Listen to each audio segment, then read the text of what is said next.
안녕하세요. 돈을 공부하는 남자 수페TV의 수페입니다. 지난주 증시 반등에 이어서 이번 주는 잘 버티는 한 주였는데요. 올해도 얼마 남지 않았습니다. 2026년 미국 증시는 어떻게 될까요? 최근 트럼프가 서명한 제네시스 미션을 보면 그 답을 찾을 수 있습니다. 트럼프는 이번 미션이 미국 2차 세계대전 도중에 있었던 핵무기 개발 계획인 맨하튼 프로젝트와 필적한 만큼 중요하다고 이야기했는데요.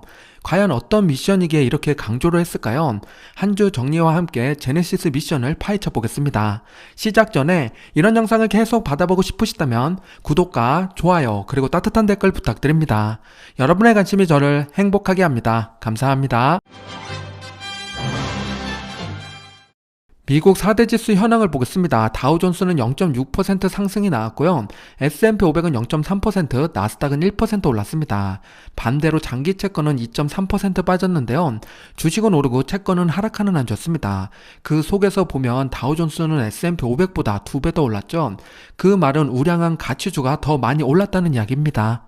이번 주 S&P 500을 보면 초록색과 빨간색이 혼재되어 있죠. 그동안 크게 오른 기업들은 조정을 받고 과대 낙폭된 회사들은 반등을 보여줬습니다. 대표 기업으로 보면 오라클과 일라일릴리가 있죠. 반대의 모습을 보여주고 있고요. 이 중에서 의미있게 상승한 기업 3곳을 살펴보면요. 첫 번째는 엔비디아입니다. 며칠 전에 엔비디아 칩이 중국에 판매될 가능성이 높다는 기사가 나왔었는데요. 금요일에는 30개월 동안 수출금지 법안이 추진됐습니다. 오르락내리락 모습을 보이고 있지만 엔비디아는 반등 후에 자리를 굳건하게 지키고 있습니다. 두 번째는 팔란티어인데요. 이번 주 7.9% 시원한 반등을 보여줬습니다. 엔비디아와 체인 리액션을 발표하면서 AI 데이터 센터에 대한 기대가 커졌고요. 마지막 세 번째는 가운데 아래 보면 메타가 있습니다. 메타버스 사업을 축소하겠다는 기사가 나오자 오히려 호재가 됐죠. 예산을 30% 삭감한다는 대신에 AI에 더 집중하겠다고 했습니다. 이번에는 좋은 결과를 만들어내기를 기대해 보겠습니다. 테마 ETF 바로미터를 보겠습니다. 왼쪽에 있는 섹터를 먼저 보면요. 이번 주 시원하게 반등한 섹터는 정보기술입니다. 2.3% 상승하는 모습이고 반대로 크게 하락한 섹터는 유틸리티인데요. 4.3% 빠지면서 최고점 대비 하락률 7.6% 남게 됐습니다. 가운데 위에 가치 성장을 함께 놓고 보면 대형 가치주, 중형 가치주 모두 같이 신고가를 경신했고 대형 성장주도 0.7% 올랐습니다. 가운데 아래 SCHD는 이번 주에 0.4% 오르면서 최고점 대비 하락률 6.8% 남게 됐고요. 오른쪽 위에 성장 ETF를 보면 역시 반도체가 강한 모습을 보여줬습니다. SOXX가 신고가를 경신했고 인공지능 ETF AIQ는 2.5% 올랐습니다. 오른쪽 아래 혁신 ETF를 보면요. BOTZ도 올랐지만 그보다 더 크게 오른 건 URA입니다. 6.1% 상승하는 한 주였습니다. AI 중심에는 언제나 반도체 칩이 있죠. 현 시점에서 글로벌 반도체 산업을 보면 엔비디아가 단연 독보적인 입지를 자랑하고 있습니다. 어느새 브로드컴이 많이 치고 올라온 상태인데요. TSMC, 삼성전자, SK 하이닉스도 분발하고 있죠. AI 시대의 반도체는 산소와 같은 존재니까요. 지나가는 테마가 아니라 장기 투자 항목으로 분류해야겠습니다. 빅테크와 고배당주의 최고점 대비 하락률을 보면요. 왼쪽에 있는 빅테크를 먼저 보면 이번 주 신고가를 경신한 기업은 애플입니다. 최고점을 계속 갈아치우고 있고요. 상승폭이 컸던 건 테슬라죠. 5% 상승하면서 최고점 대비 하락률 6.9%밖에 남지 않았습니다. 그리고 이번 주 하락폭이 컸던 기업은 넷플릭스인데요. 5.5% 하락하면서 최고점 대비 하락률 25.3%까지 키워졌습니다.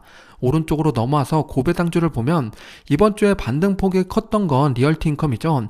1.2% 상승하면서 최고점 대비 하락률 21.8% 남게 됐습니다. 리얼티인컴의 주가 차트를 보면요. 12월 금리 동결 가능성이 높아졌을 때 주가가 크게 조정받았었죠. 그리고 현재 살금살금 올라오고 있습니다. 다음 주 금리 결정이 있는데 주가를 보면 인하 가능성이 높아 보이죠. 앞으로 금리 인하 기조가 계속된다면 리얼티인컴에게는 호재로 작용될 겁니다.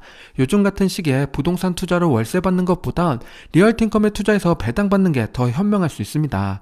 중금리 시대가 찾아오기 전에 미리 선점하는 것도 좋은 방법입니다. 주가와 환율을 함께 넣고 보면요. S&P 500이 이번 주 0.3% 올랐고 환율은 0.4% 올랐습니다. 그래서 우리 주식 계좌를 가만히 들고 있었다면 0.7% 오르는 한 주였죠. 환율을 체크해보면 지난주에 1469원이었는데 이번 주에는 1475원입니다. 1400원 후반대에 계속 머물러 있는 환율입니다. 해외 종목 매매 현황을 보겠습니다. 매수 매도 탑10을 가지고 왔는데요. 왼쪽에 있는 순매수를 먼저 보면 강력하게 매수하고 있는 건 역시 구글이죠. 5,012억 원의 순매수가 들어왔고요. 지난주에 이어서 이번 주에도 강력한 매수입니다. 그리고 오른쪽을 보면 매도에도 이번엔 구글이 들어왔는데요. 1,144억 원의 매도가 있습니다. 구글이 계속 올라가니까 수익 실현하는 사람도 늘어나고 있는 거죠. 그리고 순매수 2위를 봤더니 SGOV가 있습니다. 1,254억 원의 순매수가 들어왔는데요. 이건 초단기 채권이죠. 그 말은 현금성 자산에도 몰리고 있다는 이야기입니다. 그리고 오른쪽에 매도 탑10의 1위를 보게 되면 엔비디아가 있는데요. 3,015억 원의 매도가 나왔습니다. 엔비디아는 점점 매도 금액이 높아지고 있습니다. 구글의 주가 차트를 보면 5월부터 꾸준히 우상향을 그리고 있습니다. 상승 채널이 깨지지 않고 굳건하게 잘 성장하고 있는데요. 예쁘게 핀 꽃을 꺾으면 그 정원은 잡초밖에 남지가 않죠. 우리의 계좌도 수익 난다고 바로 꽃을 꺾기보다는 얼마나 더 풍성하게 계좌를 가꿀지 생각해보는 게 좋겠습니다. 세계에서 가장 수익성이 높은 기업 50개를 가지고 왔습니다. 1위는 구글인데요. 마진과 이익 두 가지 측면으로 모두 다 좋게 평가를 받고 있고요. 2위는 마진이 좋은 엔비디아가 차지했습니다. 3위는 애플, 4위는 마이크로소프트인데요. 오른쪽에 몰려있는 기업들은 마진이 좋은 회사들인데요. 마진이 좋다는 것은 해당 산업에서 경제적 혜자를 갖고 있다는 거죠. 메타, TSMC, 비자가 대표적인 기업들입니다. 추가로 여기 표기된 50개의 기업들은 미래 전망이 좋은 회사들이니까 투자에 참고해 보시기 바랍니다. 국내 상장된 해외 ETF의 매매 현황을 보겠습니다. 왼쪽에 매수 탑10을 먼저 보면요. S&P 500이랑 나스닥 100을 제외하면 테슬라 밸류체인, 반도체, 그리고 AI 전력 핵심에 집중되는 모습입니다. 그리고 오른쪽을 보면 채권 매도가 꽤 많았는데요. 1위부터 4위까지 모두 다 채권입니다. 이번 주 매수 금액이 높았던 에이스 테슬라 밸류체인 액티브를 보면요. 테슬라 투자에 진심인 걸 알 수가 있죠. 오른쪽에 투자하고 있는 탑10 종목을 보면 테슬라랑 테슬라 레버리지가 큰 비중을 차지하고 있습니다. 2배 상품인 걸 감안해 보면 테슬라 비중이 50%가 훨씬 넘죠. 그 외에 삼성전자, AMD, 엔비디아 등을 투자하고 있습니다. 실제 테슬라와 얼마나 비슷하게 움직이는지 차트를 비교해보면요. 빨간색이 테슬라, 남색이 밸류체인입니다. 정말 비슷하게 움직이고 있죠. 테슬라 본주가 오를 때 더 오르고 내릴 때 더 내려가는 경향이 있는데요. 테슬라를 믿고 투자한다면 당연히 본주를 매수해야 되지만 절세계좌로 테슬라를 담고 싶다면 밸류체인도 괜찮습니다. 미국에 상장된 인도 대표 ETF IND의 차트를 보면요. 작년까지는 꾸준히 성장했는데 올해 주춤한 모습을 보였죠. 관세 협상이 잘 안되면서 횡보하고 있습니다. 지금은 어느 정도 해결된 모습인데요. 2026년 인도의 GDP 성장률이 6%대로 여전히 높습니다. 정부에서 인프라랑 제조업 투자를 확대하고 있고요. 중산층 소비 증가를 유도하고 있기 때문에 견조한 성장을 기대해봐도 좋겠습니다. 재미난 건 이 내용이 발표되자 바로 테슬라 측에서 영상을 하나 공개했는데요. 옵티머스가 뛰어가는 모습입니다. 엉거주춤 걸었던 게 2년 전인데 이제는 사람처럼 뛰고 있죠. 손 동작도 정교해지고 있습니다. 로봇의 발전 속도가 정말 빨라졌는데요. AI를 만나서 가속도가 붙고 있습니다. 일론 머스크는 옵티머스를 올해 5,000대 만들고 2026년도에 5만 대, 2027년부터는 수십만 대를 만들겠다고 이야기합니다. 2030년이 되면 연간 100만 대 생산 체계를 구축하겠다고 하는데요. 이게 가능하려면 공장만 늘린다고 되는 게 아니겠죠. 보시는 것처럼 로봇이 로봇을 만드는 단계가 되어야 될 겁니다. 로봇 생산에서도 복리의 마법이 일어날 것 같은데요. 벌써 기대가 됩니다. 테슬라의 주가 차트를 보면 제가 좋아하는 쌍바닥을 그리면서 반등했습니다. 저점으로 390달러가 만들어졌고 현재 450달러를 넘었는데요. 1차 저항은 더블탑을 만들었던 470달러고 2차 저항은 작년 고점인 488달러입니다. 과연 테슬라는 신고가를 만들 수 있을까요? 유럽과 한국에서 현재 FSD가 구현되면서 큰 인기를 끌고 있는데요. 편한 것을 경험한 운전자는 다시 예전으로 돌아가기 어려울 겁니다. 미국에서는 로보택시까지 나온 상태죠. 테슬라의 자율주행 데이터와 FSD 기술은 압도적이기 때문에 다른 자동차 기업이 따라하기엔 너무 늦어버렸습니다. 테슬라의 FSD를 구매해서 사용할 수밖에 없을 텐데요. 지금은 기존 완성차 기업들이 자존심을 지키고 있지만 이게 무너지는 순간 테슬라의 가치는 다시 평가받게 될 겁니다. 웨이모에서 최근 발표한 인간과 자율주행의 사고 발생률을 보면요. 모든 순간 자율주행차의 사고율이 현저히 낮아지고 있습니다. 사람은 스마트폰을 보거나 졸음운전을 하는 경우가 있지만 자율주행은 그럴 가능성이 제로이기 때문에 낮을 수밖에 없습니다. 다양한 사고 케이스를 비교해보면요. 가장 드라마틱하게 감소한 사고는 교차로인데요. 96%나 감소됐고요. 그만큼 신호에 맞게 정확하게 운행한다는 이야기가 됩니다. 그 다음으로 보행자 충돌이 92%나 줄었죠. 자전거 사고도 83%나 감소했습니다. 이런 데이터가 쌓이면 자율주행의 도입이 가속도가 붙게 되는데요. 그런데 트럼프가 이번 주에 브레이크를 거는 행동을 했습니다. 기존 가솔린 차량에 대한 연비 환경 규제를 풀어준 건데요. 연비 목표를 낮춤으로써 가솔린 차량의 가격 경쟁력이 생겨났습니다. 편의성과 비용이 정면 승부를 하게 됐습니다. 제네시스 미션을 한 문장으로 정리하면 미국 정부가 직접 AI 과학자가 되겠다고 선언했습니다. 과학자라는 워딩이 조금 생소할 수 있는데요. 왜 과학에 포커스를 맞추게 됐는지 그 뿌리를 살펴보겠습니다. 과학 분야에서 중국은 진작에 미국을 추월해버렸는데요. 엘리트 논문을 보면 중국이 17%포인트 더 많고요. 요즘 가장 인기 있는 생성형 AI 관련된 특허 또한 중국이 압도적으로 많습니다. 과학, 기술, 공학, 수학을 칭하는 스템 박사 인력 또한 중국이 미국보다 더 많은 인력을 확보하고 있는데요. 이렇다 보니까 미국 입장에서는 G2인 중국이 꼴보기 싫겠죠.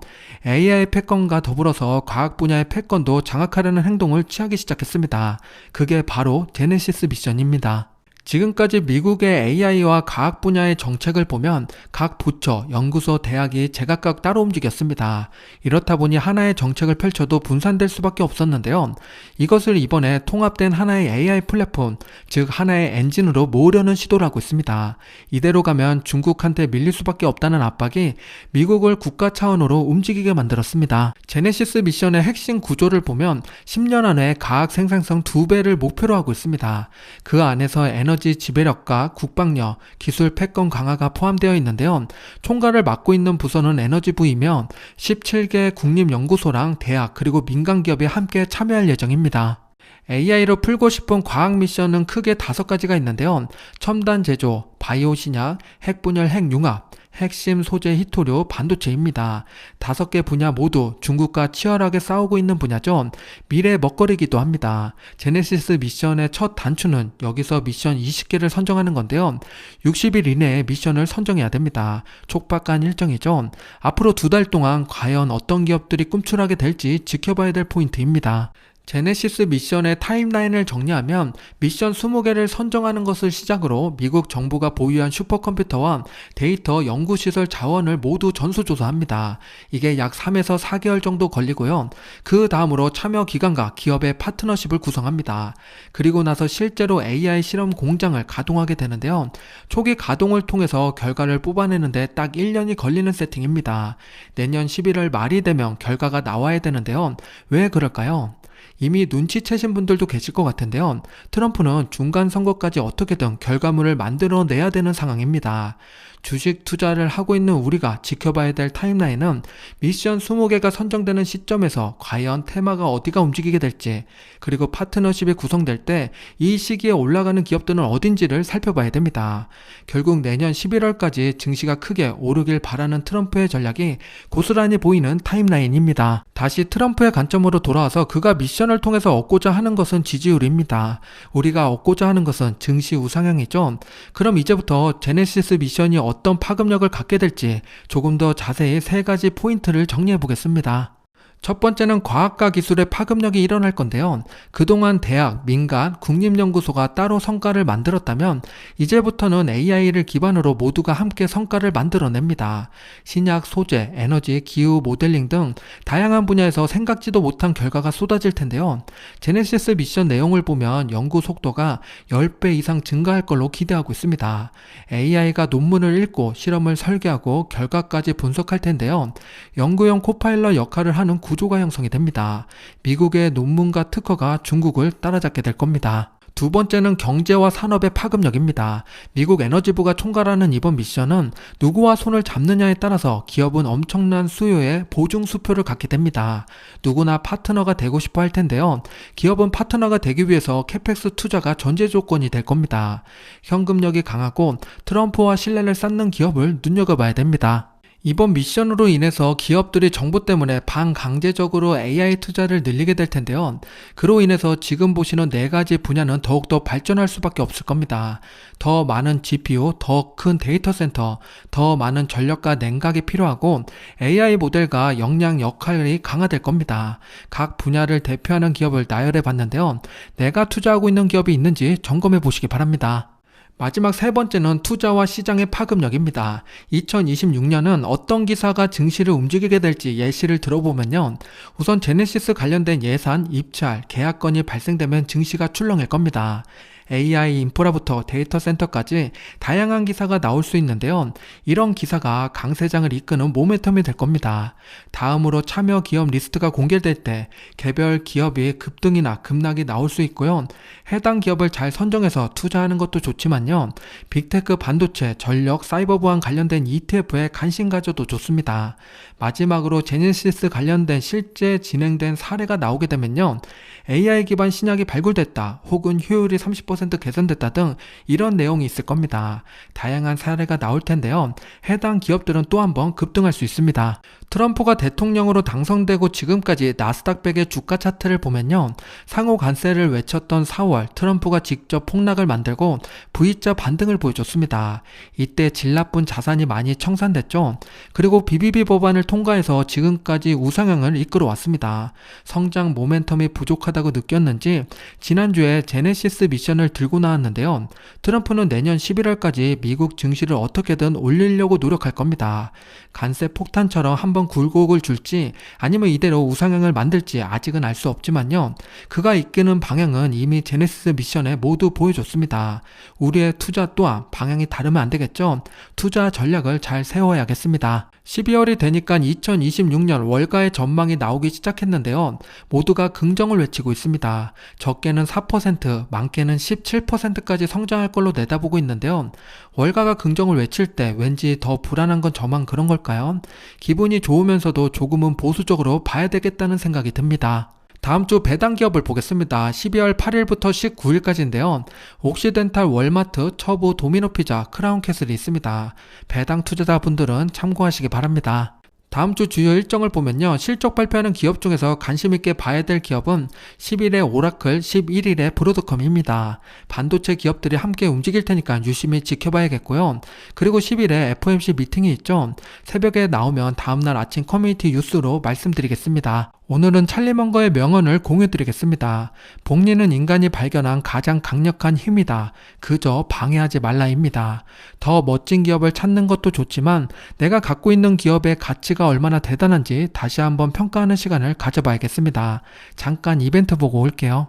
미국 ETF를 투자하고 있는 우리에게 도움되는 크리스마스 이벤트가 있어서 소개드립니다. 삼성 자산운용 코덱스 ETF의 미국 대표 지수를 매수 인증하면 경품을 주는 이벤트를 진행하고 있는데요. 연말이라 그런지 이번 이벤트는 경품이 강력합니다. QLED TV, 갤럭시 북 5 프로, 갤럭시 폴드 7, 샤넬 카드 지갑, 다이슨 에어랩을 받을 수 있습니다. 지난달 이벤트에서 배달의 민족 상품권에 당첨되신 분들이 댓글을 남겨주셔서 정말 기뻤는데요. 이번 달도 도전해봐야겠죠. 대표지수 이벤트는 S&P 500과 나스닥 100 두 가지로 나눠서 진행하고 있습니다. 나의 투자 방향에 맞게 이벤트를 선택하시면 되는데요. 자세한 내용은 아래 고정 댓글을 확인해주세요. 오늘 영상이 마음에 드셨다면 구독과 좋아요 부탁드립니다. 즐거운 주말 행복한 시간 보내세요.